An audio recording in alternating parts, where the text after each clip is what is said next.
It looks like this will be the last part I write. I don't think I have the heart to continue updating strangers like you all about my work, and all that comes along with it. Last time I was here, we talked about a security job where I extensively studied blueprints for a couple of days straight, and then proceeded to organize and execute a plan to secure the safety of all the patrons attending my boss's gala. However, there was a bump in the road, an unprecedented oversight I hadn't even thought of. My life in the past. My life before Tom and the underworld. I was a normal student who coincidentally sold drugs and did some shitty things for money, and an adrenaline rush. I had a girlfriend. Her name was Corina, and she was the oversight I hadn't thought of.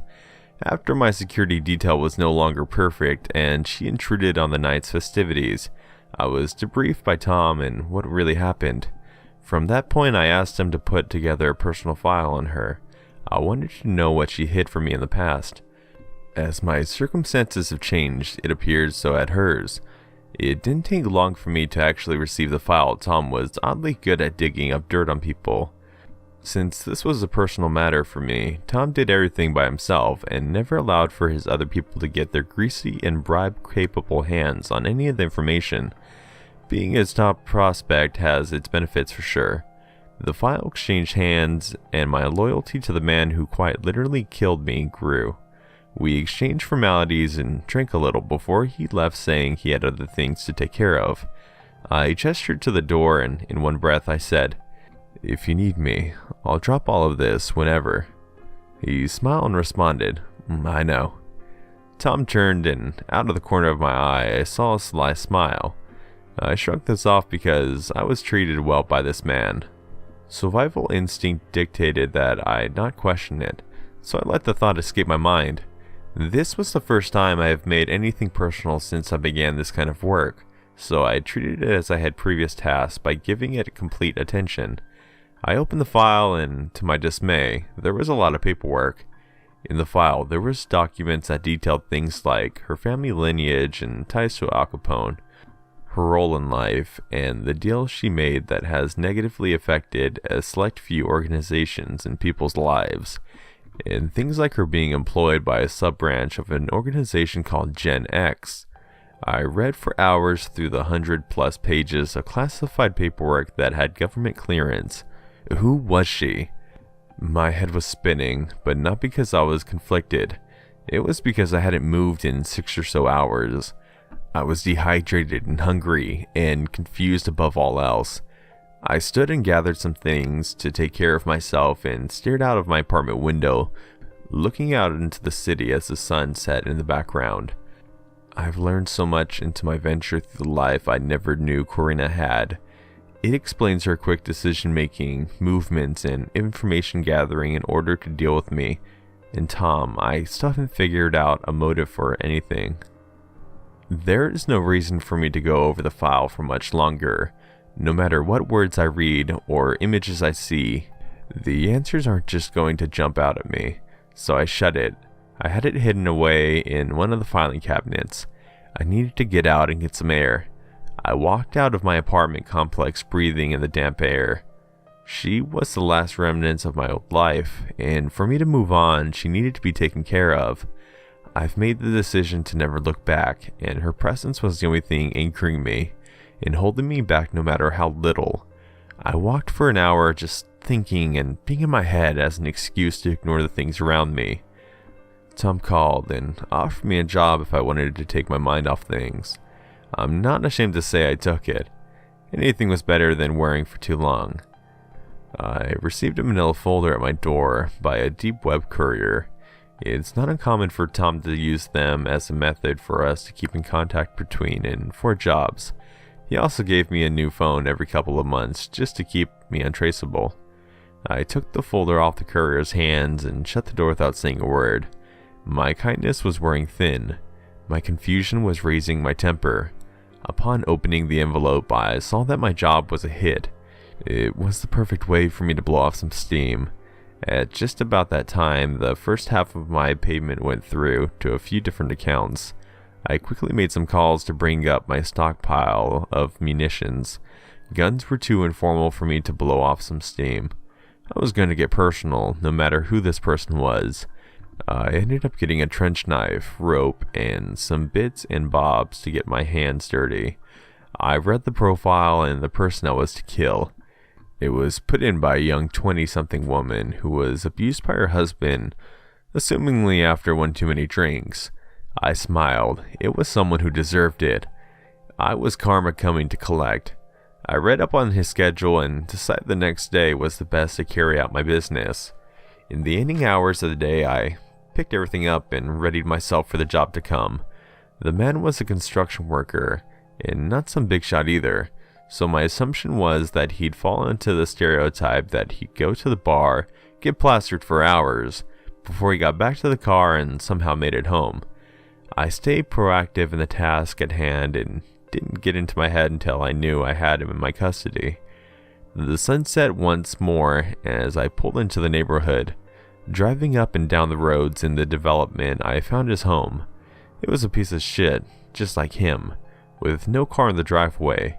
I parked my Range Rover around the corner as to not draw any suspicion to his home. I exited and walked down the sidewalk into the side yard.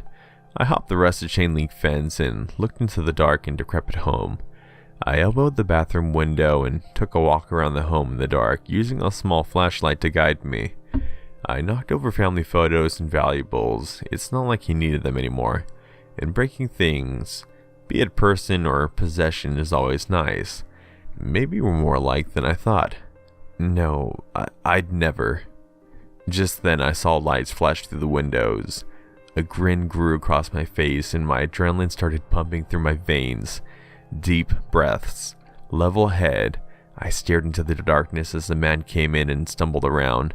He started shouting and calling for his wife. Of course, there was no response for the woman. She was smart and left you. I cleared my throat and the man grew silent. He began to turn on lights throughout the home in search of me. When he got to the kitchen light, he flicked it on, and I jumped out of the light, illuminating my face.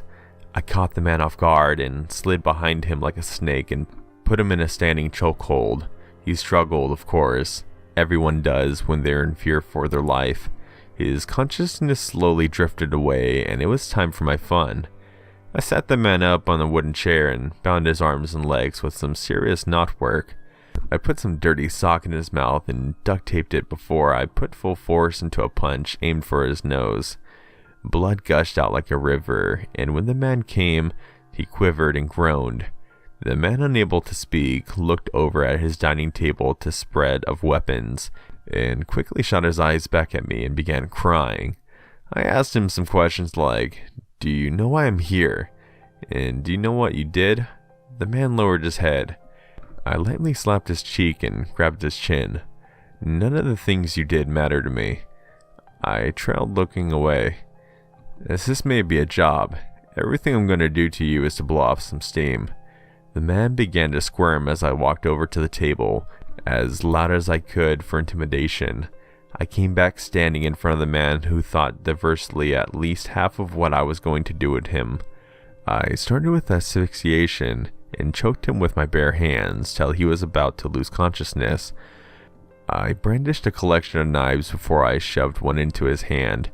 I told him that he needed to hold it while I prepared something better for him. Tears continued down his cheeks as he nodded ferociously. I lit up a couple candles and set my trench knife atop of them to heat up the blade. I pulled a chair in front of him and began to rant all of my frustrations about him and myself and about Karina. He looked like he stopped paying attention, so I pulled another knife out and pushed into the back of the other hand. More muffled screams. I scoffed. "Oh, it looks like we're ready," I said cheerily and stood, this time walking silently to the now glowing red-hot knife. He deserved a small piece before what was going to happen to him. I stood in front of the man, and for this I am truly sorry. I spoke flatly before smashing the pommel of the knife into the man's knee till I heard it cracks. I kicked his shins with my steel-toed boots. I sighed. "It's not good enough." I took the knife, still glowing, and slowly inserted it into his spinal cord. His whole body tensed and then went limp. I ended it all by taking his head into my hand and putting the hot knife in his mouth before slowly breaking his neck. I quickly gathered my things and got into my car. I pulled out my phone and called Tom, saying that we'd need a cleanup crew for this one. He sounded confused on the other side, but said he would take care of it. I told him I was going dark and that if he needed me, I'll be at my place in the morning, and hung up the phone. I drove from the neighborhood, my body relaxing entirely. It's almost as if though it was exactly what I needed. I even went through a drive-thru to get my fill of calories before going home and passing out. The next morning, Tom shook me out of my sleep and sat down in my living room. He sighed. "What was that last night?" raising his hands. "I'm sorry, I needed to blow off some steam." I looked down in shame, but not because of what I did, but because I didn't properly communicate to Tom why I wanted the job. "I understand, but you can't just do what you please, you understand that, right? I think you deserve a little vacation. You need to settle down and think about your place," Tom said, standing up, his eyes looking apathetic as though he's done the same thing. This was a lesson about control. He left without another word, making his leave very impactful, shutting the door with enough force to make a deep thump rattle through the apartment. I was alone just like before this had all started. I turned my attention to Karina's file, once more seeing again all the things I did the first time, and trying to make sense of it all. I wanted to do a drive-by of her home to see if it was the same as back then when we were together. I got to my car and drove for what seemed like forever, listening to those lo-fi hip-hop playlists to get up in my feelings, if I ever had those anymore. I didn't feel a thing, or at least not how I used to anyway. I pulled up to her once warm and inviting home to see a husk of what used to be, foreclosed. Her father must have lost a lot of money for what had happened, but that is the life of a mobster in a way. I drove away and bought a pack of cigarettes. I figured if there's any point to start in time, it was now, but I couldn't handle the nicotine. Call me what you will, but it will never be my thing. I tossed the pack in the back seat. I didn't check to see if anyone was there. Why would I?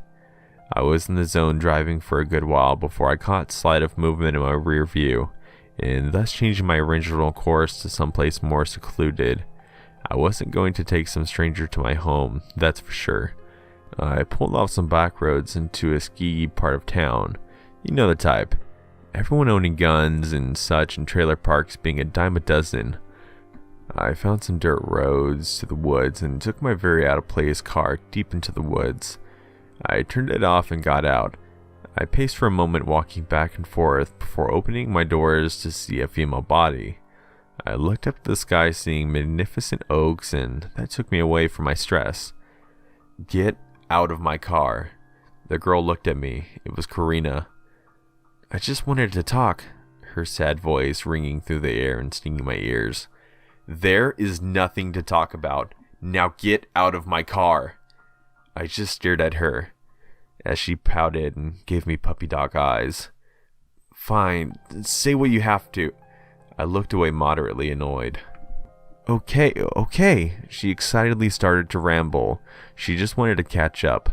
I didn't care, so I zoned out the stuff she said about missing school and anything that wasn't of interest to me. I held up my hand as if to say slow down or stop. Her voice slowed, and I could feel the pain in her heart as she choked to a stop. I angrily gritted my teeth. "Why did you lie to me? Not telling me the full truth is lying. Your family, you're associated with Gen X. I really don't know what to do with you." I took out my knife from my boot and let it glint in the light. "I don't know if I should kill you, love you again. I can tell what you want. Your emotions are written all over your face." I spun around on my heel and struck a tree 15 feet away with my knife with perfect accuracy. "I'm so frustrated with you, Karina." I finally trailed. I didn't turn, and I couldn't turn. I felt arms come around my waist and tense up immediately. Karina's voice was soothing, but stung all the same. "Let's go somewhere. I can explain everything." She squeezed tighter. I looked at the ground, seeing her arms in my peripheral vision. I agreed. I figured I should at least hear her out, and when I'm level-headed. I left my knife in the tree, and got back in my vehicle. We drove out of there and booked a hotel. Once inside, I cut to the chase. Please explain everything. I yearned for answers, and I wanted to see everything that was important. I wanted a life with no more ifs.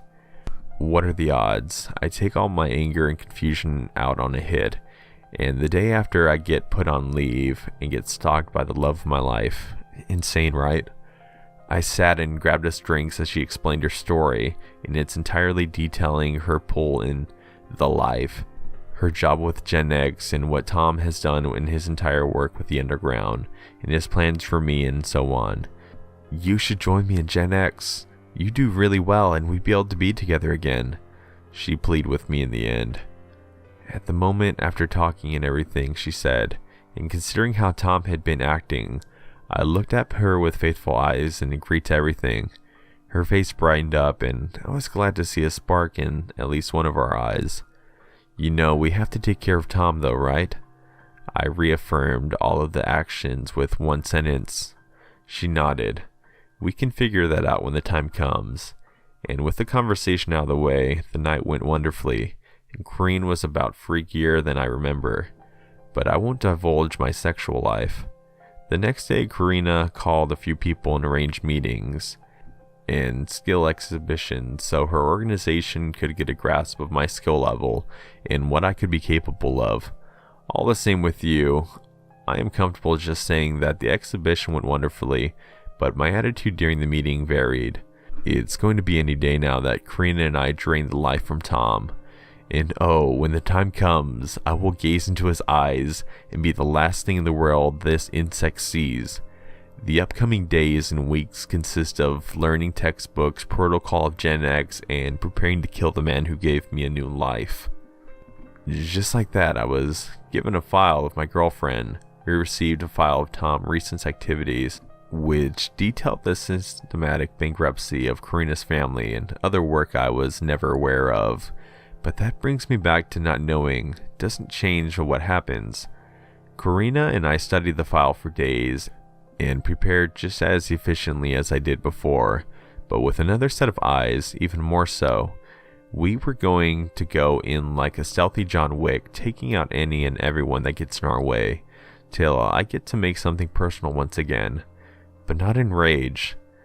I'm going to tear him apart in cold, controlled vengeance for manipulating me. And so to close the storytelling session of ours, I'm going to get right into the thick of it, where Karina and I go into the same complex that held the gala. Tom regularly held meetings there, so it was safe to assume we'd find him there, at least 2 or 3 times a week. Luckily for us, Gen X scheduled a meeting with him to recruit some of his guys for new job positions, so there were less people capable of killing around. Not many less, but still less all the same. Any advantage we will take. Karina and I perform a printer maneuver coming in from a couple different angles. She is scaling the building to check the top offices, and I'm walking through the front door. I greet the normal guards that I'm used to seeing. I checked in and metal checked before moving completely inside. I got fully searched, so I removed my boots and was patted down.